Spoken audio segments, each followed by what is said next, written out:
وآت المال علی حبہ، اب اس میں جو ترتیب میں نے کہا تھا، الاقرب فالاقرب، الاقرب فالاقرب، سب سے پہلے ذوی القربیٰ، اور اس میں اکثر و بیشتر ہم سے کوتاہی ہوتی ہے۔ دور دراز کے لوگوں کے ساتھ نیکی ہو رہی ہے، سگے بھائی کی بیوہ اور یتیم بچے جو ہیں وہ محروم ہیں، انہوں نے اس وقت یہ کر دیا تھا، یہ کر دیا تھا۔ ظاہر بات ہے کہ رشتہ داروں سے تو شکایتیں ہوتی ہیں، یہ تو ہمیشہ ہمارے مخالف رہے جی، ان کی ہم کیسے مدد کریں؟ اگر تو اللہ کے لیے دینا ہے تو پہلا حق ان کا ہے۔ من احب للہ وابغض للہ واعطى للہ ومنع للہ، اللہ کے لیے دیا ہے اگر تو اپنے اس نفس کی جو انتقام کا جذبہ ہے اس کو کچلو، اور جس کا سب سے پہلا حق ہے اس کو پہنچاؤ، حق بحقدار رسید، ذوی القربى والیتامى، جو بے سہارا رہ گئے، باپ کا سایہ نہ رہا، والمساکین، مساکین کسے کہتے ہیں؟ مسکنت کہتے ہیں کم ہمتی۔ آپ کو معلوم ہے آج کل ایک مرض کہلاتا ہے نیورستھینیا، آدمی دیکھنے میں ہٹا کٹا ہے، صحت مند ہے، لیکن اندر سے اس کی کوئی ہمت ایسے جواب دے گئی ہے کچھ کر ہی نہیں سکتا، وہ ہے مسکین۔ اسی لیے جو فرمایا گیا یہودیوں کے لیے ضربت علیہم الذلۃ والمسکنہ، ذلت کے معنی بھی کمزوری، اور مسکنت کم ہمت، ہی ہمت ختم ہو گئی۔ تو جو اپنے پاؤں پر نہیں کھڑا رہ سکتا اس وجہ سے کہ اس میں وہ ہمت کم ہو گئی ہے، وہ بھی مستحق ہے۔ وابن السبیل، اور مسافر، پرانے زمانے میں آپ کو معلوم ہے نہ سرائیں تھیں، نہ کچھ اور تھا، نہ ہوٹل تھے، پھر اگر کہیں راستے میں چوری ہو گئی، ڈاکہ پڑ گیا، تو آدمی جو ہے گھر میں خود ہے، کفیل ہے، اچھا ہے۔ اس وقت کی حالت ایسی ہو گئی۔ ہمارے ہاں بیگرز نے اسی کو ایک بہت بڑا بہانہ بنایا ہوا، جی میں آیا تھا وہاں سے اور یہاں سے، اور میری جیب کٹ گئی، سب کچھ چلا گیا، اب مجھے واپس جانے کے لیے کرایہ چاہیے۔ اکثر و بیشتر جھوٹے کیسز ہوتے ہیں۔ اگر آپ کسی کو پکڑ لیں اور ساتھ لے کر کہیں تحقیق کراؤ تو وہ بھاگ جائے گا، پھر نہیں آئے گا اس مسجد میں۔ لیکن یہ کہ ابن السبیل، یہ بھی ایک کھاتا ہے۔ والسائلین، یہ ذرا تفصیل طلب معاملہ ہے۔ اسلام کی تعلیم بڑی متوازن ہے۔ ایک طرف سوال کی مذمت ہے، مت اپنا دستے سوال دراز کرو کسی کے سامنے۔ جو شخص ہاتھ پھیلاتا ہے مانگنے کے لیے، وہ اپنی عزت نفس کو ہتھیلی پر رکھ کر آپ کے سامنے پیش کر رہا ہے، اور آپ ٹھوکر مار دیتے ہیں اس کی عزت نفس کو۔ مانگو اللہ سے، اللہ کسی کے دل میں ڈالے تمہاری ضرورت پوری کر سکتا ہے، بغیر اس کے کہ تم کسی کے سامنے دستے سوال دراز کرو۔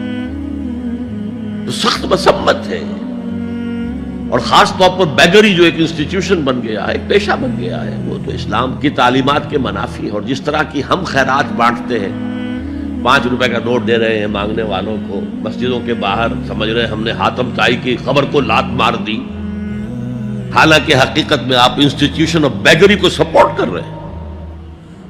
کسی ایک کو لے لو، آؤ چلو مجھے اپنا گھر دکھاؤ، مجھے بتاؤ تم واقعی اس قابل ہو یا نہیں ہو، اور پھر اس کی مدد کریں، لمسم کریں۔ پھر وہ 5 روپے نہیں ایسی دیں کہ وہ کچھ اپنے پاؤں پر کھڑا ہو سکے۔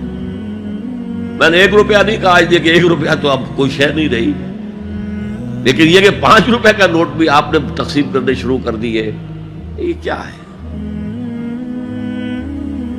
والسائلین وفی الرقاب، لیکن دوسری طرف سائل کو جھڑکنا نہیں ہے۔ ولا اما السائل فلا تنہر، جھڑکو نہیں، اچھا بھائی نہیں، معاف کرو میرے پاس اس وقت آپ کی مدد کے لیے کچھ نہیں ہے، میں کچھ نہیں کر سکتا۔ تو ان دونوں کے درمیان اصل میں معاملہ ہونا چاہیے، بلکہ یہاں تک بھی فرمایا سائل کو ضرور دو، چاہے وہ گھوڑے پر سوار ہو کر تمہارے دروازے پہ آیا، کیا پتا اس کی واقعی الجھن کیا ہے۔ تو سوال کی مذمت اور سائل کو جھڑکنے کی ممانعت، حتی الامکان خالی ہاتھ نہ لوٹاؤ، اس نے اپنی عزت نفس اپنی ہتھیلی پر رکھ کر تمہاری سامنے پیش کر دیا، اسے ٹھوکر نہ مارو۔ لیکن جیسا کہ میں نے عرض کیا، یہ انسٹیٹیوشن آف بیگری جو ہے یہ ایک علیحدہ شے ہے، بالکل اس کا اس سے کوئی تعلق نہ سمجھیے۔ وفر رقاب، رقاب جمع ہے رقبہ، گردن، فک رقبۃ او اطعام فی یوم ذی مسغبۃ یتیما ذا مقربۃ او مسکینا ذا متربہ۔ فک رقبۃ، کسی کی گردن چھڑا دینا۔ اس وقت سب سے بڑی ایپلیکیشن اس کی تھی غلاموں کو، کنیزوں کو اپنے پیسے سے خرید کر آزاد کر دینا۔ بہت بڑی نیکی، بہت بڑی نیکی۔ اور حضرت ابو بکر رضی اللہ تعالیٰ عنہ کے دفتر فضائل میں سب سے اونچا کام یہ ہے کہ جن غلاموں کو اور جن کنیزوں کو ستایا جا رہا تھا، their owners, their masters، ان کے آقا کو حق حاصل تھا، جو چاہے کریں ان کے ساتھ، قتل کر دے، کوئی پوچھنے والا نہیں ہے۔ میں پہلے بھی عرض کر چکا ہوں، میری ملکیت ہے، جیسے میری بکری میری ملکیت ہے، میں نے اس کو ذبح کیا، گوشت کھا لیا، تم کون ہوتے ہو پوچھنے والے؟ میرا غلام تھا، میں نے قتل کر دیا، تم کون ہو پوچھنے والے؟ ان کو حضرت ابو بکر نے خرید کر آزاد کیا اور منہ مانگے دام دیے۔ حضرت بلال کے لیے امیہ ابن خلف نے اتنی بڑی رقم مانگی، حضرت ابو بکر نے کہا ٹھیک ہے لو۔ باپ نے کہا بھی، ابو قحافہ نے، ابو بکر کو کوئی غلام خریدنا ہی تھا تو کوئی طاقتور آدمی جو کام آ سکے کہیں، اس کو خریدنا چاہیے۔ مجھے کیا پتا ابو بکر کس لیے خرید رہا اور کس کے لیے خرید رہا ہے۔ آج کے دور میں اس کی اپلیکیشن ہوگی، کوئی شخص جو ہے اگر قرض میں اس طرح جکڑا جائے کہ لاکھ ہاتھ پاؤں مارے نکل نہیں سکتا،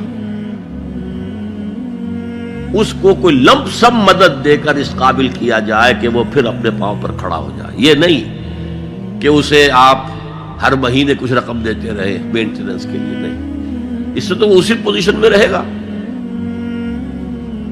یہ بعض مائنورٹی کمیونٹیز کے اندر یہ معاملہ موجود ہے۔